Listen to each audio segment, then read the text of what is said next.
불경에서 삼계에는 편안함이 없고 마치 불로 둘러싸인 집과 같다고 합니다.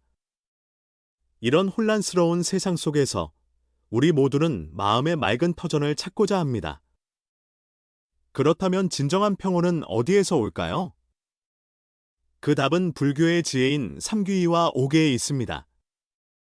이는 단순히 해탈을 위한 출발점이 아니라 내면의 밝음을 여는 하나의 생활 방식이기도 합니다. 오늘은 삼귀의와 오계가 지닌 힘, 그리고 그것이 우리 삶의 궤적을 어떻게 바꿀 수 있는지 깊이 나누어 보려 합니다. 혹시 불교 문화에 관심이 있으시거나 마음의 평안과 지혜를 찾고 계시다면 제 채널을 구독하시고 함께 불법의 가르침을 들어보시길 바랍니다. 아미타불. 모두에게 부처님의 광명이 함께하고 기쁨이 충만하며 수행에 막힘이 없기를 바랍니다. 삼귀의를 들으면 왠지 신비롭게 느껴질 수 있지만 사실 이것은 명확한 마음의 방향감과 같습니다. 마치 안개 속에서 길을 알려주는 등대처럼 삶이 끝없는 방황으로 느껴지고 혼란과 고통, 불안이 잇따를 때 삼귀의는 진정으로 의지할 수 있는 토대를 찾는 시작점이 됩니다. 먼저, 귀의란 무엇일까요? 글자 그대로 돌아가 의지한다는 뜻입니다. 불교에서는 진정한 안정감이 외부가 아니라 내면에서 찾는 불법, 승산보를 영원히 의지함으로써 생긴다고 봅니다. 불에 귀의한다는 것은 깨달음의 길에 귀의한다는 의미입니다. 부처님은 우리가 숭배해야 할 신이 아니라 어떻게 깨어나고 인생의 진실을 볼 수 있는지 가르쳐주는 완전한 깨달음의 존재이십니다. 길을 잃은 나그네가 노련한 안내자를 만나는 것과 같다고 할 수 있죠. 법에 귀의한다는 것은 부처님이 발견하신 지혜와 가르침에 의지한다는 것입니다. 어둠 속을 헤매다 등이 켜진 순간 환히 드러나는 길처럼 사성제와 팔정도 같은 가르침은 우리에게 고통에서 벗어나 마음의 평온을 찾는 길을 제시합니다. 승에 귀의한다는 것은 불법을 실천하는 수행 공동체에 의지하는 것입니다. 스님들은 해탈의 길을 먼저 걸어가 본 모범이자 일상 속에서도 맑은 길을 찾을 수 있음을 보여주는 분들입니다. 함께 승가에 속한다는 것은 같은 목표를 향해 서로 돕고 격려하는 여정에 참여하는 것과 같아 수행의 길에서 혼자가 아니라는 힘을 줍니다. 삼귀의는 의식에 그치지 않고 마음속에서 울려나오는 다짐이며 인생 방향을 새롭게 정하는 선택입니다. 불교를 믿든 믿지 않든 이 세 가지 지혜는 우리가 고통과 혼란 속에 갇히지 않도록 새로운 삶의 관점을 열어줍니다.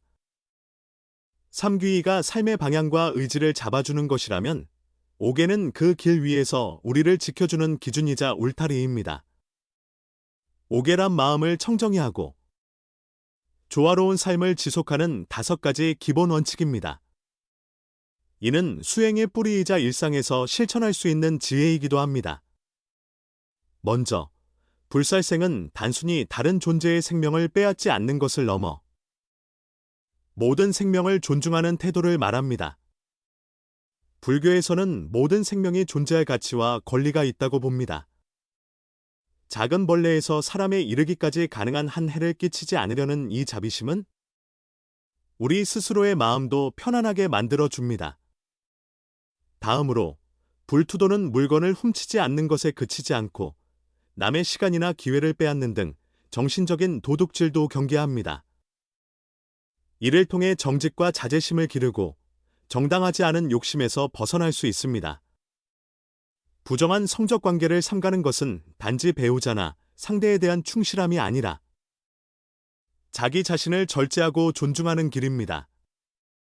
잘못된 욕망은 관계와 마음 모두를 다치게 할 수 있기에 이 계율은 상호 존중과 진실성을 지켜줍니다. 이어서 망언을 하지 않는 것은 거짓말뿐 아니라 악의적이거나 왜곡된 말을 삼가는 태도입니다. 말은 사람과 사람을 연결하는 다리인 동시에 갈등의 씨앗이 되기도 합니다. 진실을 지킴으로써 우리는 더욱 신뢰를 쌓을 수 있고 내면의 갈등도 크게 줄일 수 있습니다. 마지막으로 불음주는 술을 완전히 금지한다기보다 과음으로 인해 자제력을 잃고 좋지 않은 행동을 야기하게 될 상황을 경계하라는 가르침입니다. 과음은 다른 계율을 깰 위험을 높이고 자신은 물론 타인에게도 피해를 줄 수 있죠. 그래서 이 계율은 자신의 몸과 행동을 책임감 있게 다스리고 불필요한 분쟁과 후회를 막기 위한 장치입니다. 오개를 보면 간단해 보이지만 사실 사람 사이의 핵심적 갈등 요소들을 두루 다룹니다. 생명 존중, 물질과 기회에 대한 정직, 감정과 관계의 성실함, 진실한 말, 그리고 행동의 절제. 이는 우리를 구속하려는 것이 아니라 보호하고 삶을 더 평온하게 만드는 방패가 됩니다. 삼귀이와 오개를 왜 실천해야 하느냐? 정말 우리의 삶이 달라질 수 있느냐 묻는다면 그 답은 분명히 그렇다입니다. 삼귀이와 오개는 수행의 기초이자 행복과 해탈로 가는 길이기 때문입니다. 먼저 삼귀이를 통해 우리는 외부의 유혹과 마음속 번뇌 속에서 길을 잃지 않고 분명한 방향을 찾게 됩니다. 부처님은 깨달음으로 인생의 본질과 자비를 가르쳐 주시고 법은 내면의 평온으로 이끄는 지도를 펼쳐 보이며 승가는 실천해 나가는 모습을 보여줍니다. 이로써 우리는 혼란 속에서도 나아갈 길을 발견하고 희망을 품습니다. 오개를 지키면 삶이 더 질서 있고 조화로워집니다. 불살생으로 생명을 귀히 여기며 갈등을 줄이고 불투도로 탐욕에 빠지지 않도록 자신을 지키며 부정한 성행위를 삼감으로써 바른 관계를 유지합니다. 망언을 피함으로써 신뢰를 쌓고 과음하지 않음으로써 이성을 지키고 실수를 줄입니다. 이렇게 보면 오개는 단순한 금지가 아니라 우리와 타인, 나아가 자연까지 이롭게 하는 넓은 지혜이기도 합니다. 또한 삼귀이와 오개를 실천하면서 우리는 내면의 힘을 키워나갑니다. 진정한 강함은 마음에서 나온다고 하지요. 삼귀이는 외적 대상이 아닌 불법, 승에서 영속적인 버팀목을 찾게 하고 오개는 탐욕과 분노, 무지 등 고통의 뿌리를 하나씩 다스리는 길을 열어줍니다. 이는 현실을 도피하는 것이 아니라 더욱 맑고 지혜로운 관점으로 세상을 대하는 태도입니다. 삼귀이와 오개는 인과를 이해하는 데도 큰 의미가 있습니다. 불교에서는 모든 행동의 원인과 결과가 따른다고 보며 우리의 말과 행동 하나하나가 미래를 만들어갑니다.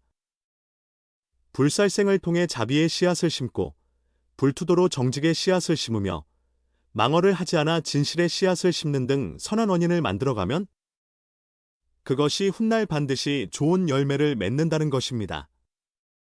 어떤 이들은 삼귀이와 오개가 자유를 제한하는 규범처럼 느껴질 수도 있습니다. 그러나 자비 없는 사람은 증오에, 바른 깨달음 없는 사람은 탐욕에, 진실치 않은 사람은 거짓에, 늘 술에 취한 사람은 욕망에 속박됩니다. 삼귀이와 오개를 실천하면 그런 속박에서 차츰 벗어나 내면의 평온과 해탈의 기쁨을 누릴 수 있게 됩니다. 결론적으로 삼귀이와 오개는 공허한 교리가 아니라 실제로 삶을 바꾸고 개선하는 데 큰 힘이 되는 지혜입니다.